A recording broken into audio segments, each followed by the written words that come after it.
So, Mark basically is threatening the producers of the Real Housewives of Atlanta.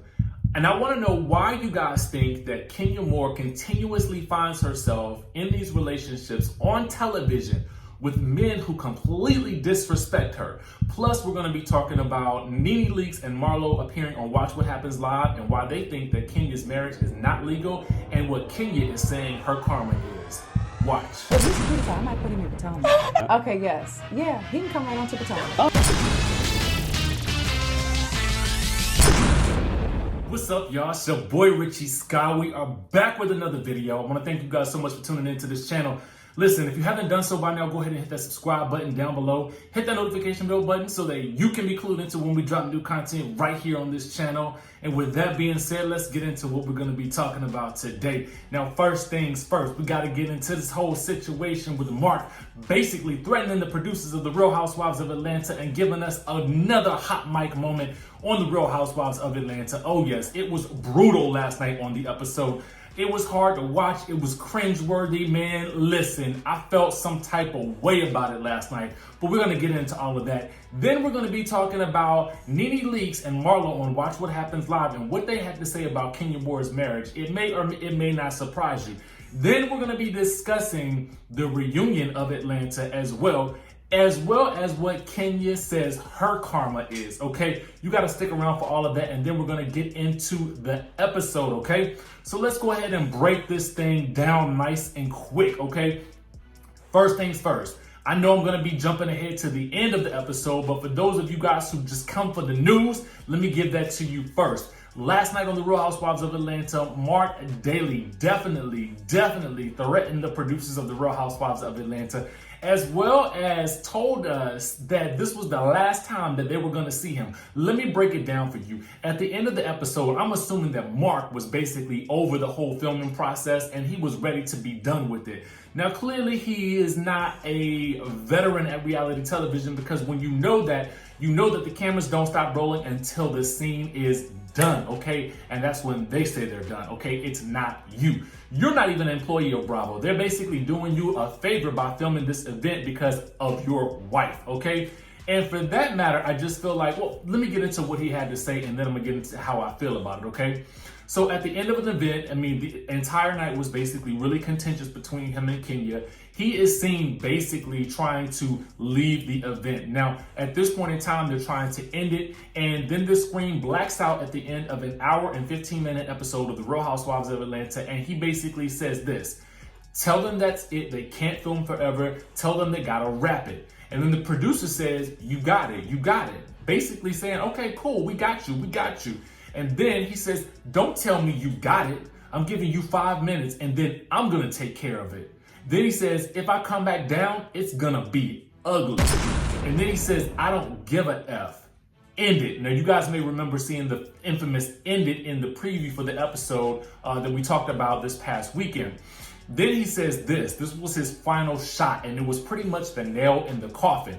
He says, they're never going to see me again after this event, okay? So to me, that let me know right then and there, he was done with Kenya and he was done with Real Housewives of Atlanta at that point. To me, this sounds like the words of a man who has already started the process of filing for divorce. If he is basically saying you're never going to see me again, what he is saying to me, in my mind, as I listened to it, was, yo, I'm done with y'all. I'm done with her. I'm done with this entire situation, okay? So that is the reason why he put out that apology note last weekend, because I'm sure he got word of what was going to be happening in the event, and he was caught on a hot mic, okay? For those of you who don't know, a hot mic is when a mic is still going, and you may have thought that production has ended, but your mic is still on and the audio is still available to be recorded, okay? There have been plenty of hot mic moments that we've seen on Real Housewives of Potomac, especially in the past couple of seasons. We've also seen them before on Real Housewives of Atlanta as well. So I want to know what you guys think. Let me know down in the comment section below. Do you think that at that point he already knew he was going to be trying to file for divorce? Because Kenya let us know that that was his doing and not hers. Do you think that he already had set the plans in motion? I think that he did. I think that he played Kenya at that point. I think that he played Bravo at that point. I think he got what he needed to get in terms of promoting the event. I think that, I just feel like he got what he wanted out of the situation. But I want to know what you guys think down below. Did he play us all? Did he play Kenya? Did he play Bravo? You know, did you guys feel like that was a threat? I definitely felt like it was a threat, especially if you say, if I come back down, it's going to be ugly, okay? And the dude had already said, I got you, okay? So anyway, moving right along. Let's talk about this whole situation with Nene and Marlo on Watch What Happens Live. Now, for those of you saying that Nene has not been on Watch What Happens Live in the past year, for the past season, that's not true. I've heard a lot of people saying that, and I've had to correct several people when they say it, because I was actually there the same night that she was on it the first time this season. So I don't know where people are getting that from. So this was her second appearance on the show in terms of promoting the Real Housewives of Atlanta, and she was there with Marlo last night. Both were looking amazing, okay? Nene was definitely in rare form last night. I mean, if I will link the episode down below, or at least clips to the episode, but Nene was definitely on one last night. It was hilarious, and you could tell that Andy was like kind of annoyed, because I felt like because this episode was so Kenya-centric, and I felt like because, you know, it was hard not to feel for Kenya in this episode, but Nene gave 0 Fs, okay? She felt like Kenya was basically getting what she deserves. I mean, it was kind of bad, almost to the point where Andy was looking like, yo, like, you gotta have some sympathy for this girl, but Nene had none. And then basically Andy asked this question: do you guys still feel like Kenya and Mark's marriage isn't legal? And Nene and Marlo both said yes, they agree that this marriage is not legal.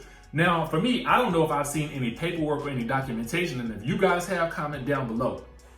But in my mind, I'm feeling like if the marriage wasn't legal, then why come out with a divorce announcement? But I guess you would have to come out with a divorce announcement if you want to keep up this charade of a marriage, if that was the case. But what do you guys think? Do you think that this was a marriage of like an agreement? Do you think it was not a legal marriage? What do you guys think? Let me know down in the comment section below. Also, Andy teases that the reunion is coming up and that you guys should tweet him with your questions, because the reunion will obviously probably be filming in the next week or so. So I'm assuming we'll be getting more tea on that. And when we get it, we'll definitely let you guys know what we hear. And then lastly, Kenya posted this. She said, "This is my karma." Now, this is in response to a lot of people saying that Mark is Kenya's karma for the things that she has done to with both Phaedra's marriage and with Tanya's marriage, and also, as Nene has said, with her marriage as well. And so Kenya posted a picture with her and baby Brooklyn and said, "This is my karma," clapping back at the haters, basically letting them know that even though something bad happened with this whole marriage situation, something good has come out of it. So let me know what you guys think about that as well in the comment section below. Do you think that this is Kenya's karma, or do you think that you know, something beautiful came out of something so negative? So let's go ahead and talk about the episode now, because I want to go ahead and dive into that. We've got more news to cover, but I got to wait until another video to do it, because I feel like we got a lot to touch on today. Eva's baby shower is where we start the episode. Okay, so Eva is having this shower at her friend Natasha's home. Okay, so it just opens itself up to so many jokes. You know what I'm saying? And Nene basically did not disappoint when it came to that. Cynthia is throwing the baby shower. It's at Eva's friend Natasha's home. And Nene says, "It's a cute house, but it's definitely not Eva's house. Since Eva's moved to Atlanta, we've never been invited to her house. We don't even know if she has a house. We just heard that she has moved around from box to box to box." Let me tell you something. I fell out when she said that. I fell out, okay? And she didn't back down from it when she was on Watch What Happens Live either. She did not back down from it. And for me, I just felt like the producers are so shady, because they had to basically, they made it obvious that it was not Eva's home, but I just kind of felt like, did we have to do that? Did we really have to say that? But I guess we did, in order to sort of keep in line with her tagline that she's not living above her means, okay? So who knows what the case may be or why that happened there, but it turned out to be a great event from what it looked like. Now, the next subject that we got to talk about is, why can't Kenya leave Tanya alone? Why can't she just leave this poor girl alone? I mean, listen, I was not here for Kenya shading Tanya yet again about her relationship, basically saying that I have a husband, not a fiance, and I have a child. When talking about how, when Tanya said something about how cooking, you know, helped food was the way to a man's heart or something like that. And to be very honest with y'all, I'm gonna tell y'all the truth. Food is the way to my heart too, okay? You wanna get to my heart? Give me some food, okay? Just saying. Anyway, so Kandi gathers Kenya and Tanya outside after the baby shower and tries to get Tanya to come to the black men's lab event, okay? Now, I respect Tanya for being basically honest and saying, look, Paul not trying to come and be around y'all because the last time I was around y'all done tried to set us up, brought this woman along with these frivolous claims, and Kenya's still going in about, you know, when Tanya said the whole frivolous thing. I was like, girl, let it go. Just let it go, okay? Now, and I don't understand why they would think that Paul would want to come around anyway. I wouldn't want to come around either. Y'all tried to sabotage me, making me look crazy in these streets out here. But ultimately speaking, Paul, you gotta watch what you're doing now that Tanya's on the Real Housewives of Atlanta, because the people gonna be watching you. The people watches the men of these shows. I'm telling you, y'all can't be running around here doing just anything you want to do no more. You can't. You honestly can't. You can't do that. You can't do it. I'm just letting you know. You can't. It's over for that. You gotta stick to the straight and narrow. You got to stick to your homies, your friends. Don't talk to no other strange women. Nothing like that. Because people be on the lookout and they got cell phones, okay? Anyway, and then why didn't Bravo show us this whole apology that Kenya gave to Tanya? To me, because this situation was so big and they hyped it up to be such a big thing, you needed to show us that apology not as a flashback. I needed to see the entire scene, because even with the way it went down, the apology was still shady. And I'm giving Kenya credit to Kenya for actually apologizing, but if you watch the apology happen, you will know that she was still shady after it, because she was like, I can't, because Tanya was like, in all my life, I've never been called the C word. And Kenya was like, you mean to tell me in 40 years you've never been called that word? And Tanya's like, no. And then Kenya's like, well, I've actually never used that word either. Like, what? Come on now, just let it go. Just apologize. When you want to apologize for something, just simply say, you know what? I'm so sorry I said that. I called you out of your name, and that wasn't right, and that was it. Leave it at that. That's a sincere apology, guys. That is a sincere apology, okay? So anyway, I feel like Bravo is doing us quite a bit of disservice by glossing over several major storylines or several poignant plot points.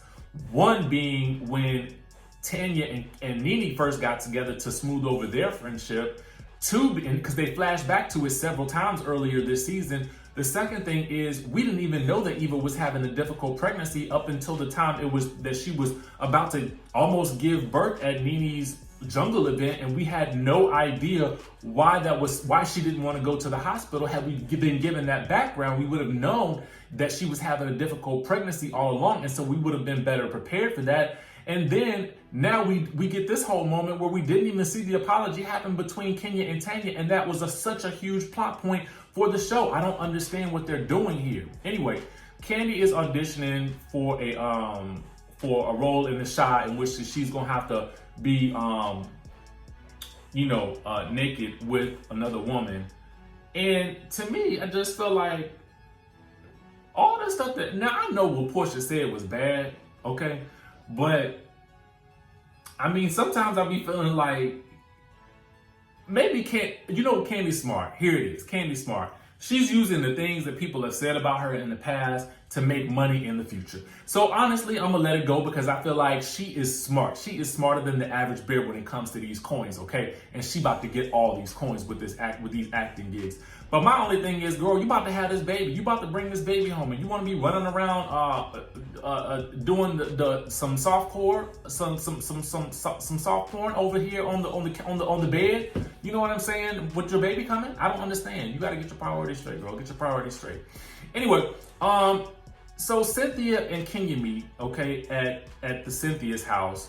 And I felt for Kenya in the scene, but I also felt like as Cynthia was talking about her issues with MARC, I felt like Kenya was really kind of, y'all have that friend that they going through so much mess that they try to put their mess in your mess. Like they be trying to I felt like Kenya was like, yeah, I mean, but once a cheater, always a cheater. And I'm not, this is just what I'm experiencing over here. So this is probably what you experiencing too. I felt like that whole situation was like that. I mean, I felt like Cynthia knows that she needs help with communicating. She knows that they need to go to counseling. I think it's a great thing to do before they get married. But Kenya says that she and Mark are basically in a place of avoidance. She lets us know that, I felt like she kind of let us know that he lies to her, okay? When Cynthia says Mike is a good man, Kenya counters, but does a good man cheat? And if you're a cheater, you're a liar. And then she makes it a point to say this. She says, I do not lie in my relationships. I have not lied, but I don't feel like that's been reciprocated. So I'm assuming that at some point in time in this relationship, either Mark has already cheated or he's already lied. Boom. Tell me what you think about that. Comment down below. Go ahead and hit them keys. And I know y'all Kenya haters gonna try to light me up for this. I don't care. That's what I think. This is what she said. You know what I'm saying? And we gotta analyze it, all right? Anyway, Nene and Wendy are on the telephone. Nene is calling Wendy, asking for some advice. Wendy, with her deep voice, is real shady in this conversation. And I was really here for it. I loved every second of this. And I would love to kind of see more. It would have been nice to see Wendy make a cameo appearance on the show, but I know that she probably would never do that. But I guess you can kind of consider this a cameo since we did hear audio of her, and it was plenty of it. She basically tells Nene's like, I don't want to go to Greece on this Greece trip. I feel like if I do go on the trip, I'm going to end up saying something to Kenya. Wendy's advice to her is basically do this. You have to let her bury herself. Ultimately, her true colors will show. And she also tells Nene to give these girls friendship and love, okay? And I feel like Nene is genuinely trying to make strides to get back into the good graces of the girls. I mean, because let's face it, I mean, who else would she film with outside of Marlo if she don't have these relationships? So you gotta have relationships with at least 75% of the cast in order for you to really get good quality scenes on these types of shows. And that's just coming from a reality TV show expert opinion, okay? Somebody who's actually been on reality TV, someone who's actually been behind the scenes of reality TV. You gotta have good relationships with at least 75% of the cast, or at least okay relationships with most of them anyway. And so I feel like Nene has worked her way back into that, okay? Now it's the day of Kenya's event, okay? And we find out that Kenya is basically dressing Mark. She feeds him and she dresses him. She feels like he's entitled to her help. To me, it's clear that there's a lot of tension there. They're already arguing and bickering. And I just kind of felt like, he was shocked that she needed to go get dressed before him. And I'm like, bruh, you do know she's a woman. Now, I'm not being sexist when I say this, but we all know that when women are going to events, 9 times out of 10, and even some men, they're gonna go get glam. They're gonna go do their thing. That is probably gonna take her a little bit more time than it's gonna take you to throw on a suit, okay? To throw on a suit and wash your face, okay? So ultimately, I just don't get it. I'm like, have you not been married to this woman for 3 years? Oh, I forgot. You spent most of your time in New York, okay? Anyway, so at the event, he's supposed to meet Mike Hill, who is hosting the event at 5 p.m. Now, Cynthia lets us know in her confessional, as well as in her after show interview, that they were there for a good 20 minutes before Mark actually came to meet them. What we saw was him darting around the room before talking to them, but what it was, in fact, was a good 20 minutes before he actually came over and even acknowledged their presence, okay? She felt like that was off-putting. He's immediately pressing Mike Sterling to speak at the event and Mike Sterling having no knowledge that he was supposed to be speaking. I'm just like, how was this event managed? And who did these place cards, these handwritten place cards?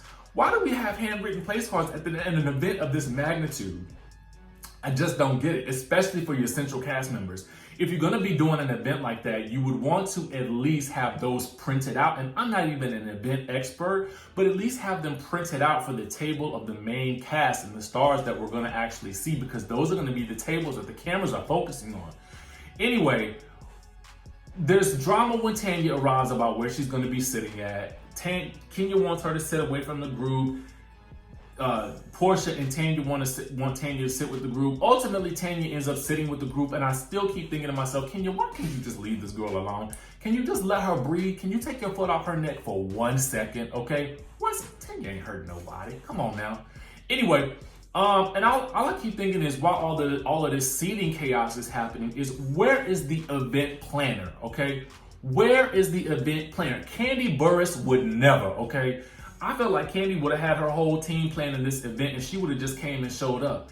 I don't even understand why Marlo would have had to gone to Kenya to ask where she was seated. That should have been handled by the event planner when she walked into the door. Maybe that event planner that Sheree was working with that time is available, because I feel like I don't know. Anyway, let me know whose side you guys are on in this whole Kenya versus Marlo situation and the seating. So for me, what I understand is, I feel like this was a miscommunication. Kenya, in her after show interview, tells us that Marlo never RSVP'd to the event, so she didn't know that she was coming. Marlo tells us that Mark had encouraged her to come and to bring the boys. So she went at the encouragement of Mark. So this sounds more like Kenya and Mark not communicating, but I feel like it was a miscommunication when Kenya told Marlo to go sit at the table here when she did that. What she really meant was behind them. She said that in her after show interview. But Marlo took that to mean that, oh, when you're pointing that way, it means somewhere towards the back. So I feel like that's really what that situation was, a miscommunication that could have been handled a lot differently, okay? You know, ultimately, I just kind of feel like this episode definitely showed Mark to be a serious a-hole. Comment down below if you agree. I felt like he treated her real nasty, real dirty. I feel like she would be better off without this man. I feel like even if you don't like Kenya Moore, which I happen to love, contrary to what popular belief may be, I feel like you just never treat, you know, I feel like all the ladies are queens, and I feel like and I try to always look at the guys as kings, but I feel like what you cannot do in a situation like this is you cannot treat a woman the way that he does. And it leads me to another question. You know, why does she continuously find herself in these relationships with men who disrespect her? What does that stem from? I want you guys to tell me that, and I want you guys to answer that question down below, because I feel like we've seen this over and over with her. We saw it with Walter. We saw it with that young boy that she was dating at the time, and now we see it really with Mark. And it's just ugly, and I can't stand to see it. So let me know what your thoughts are about that down below. Make sure you guys hit that subscribe button, hit that notification bell button, and I will see you in the next video.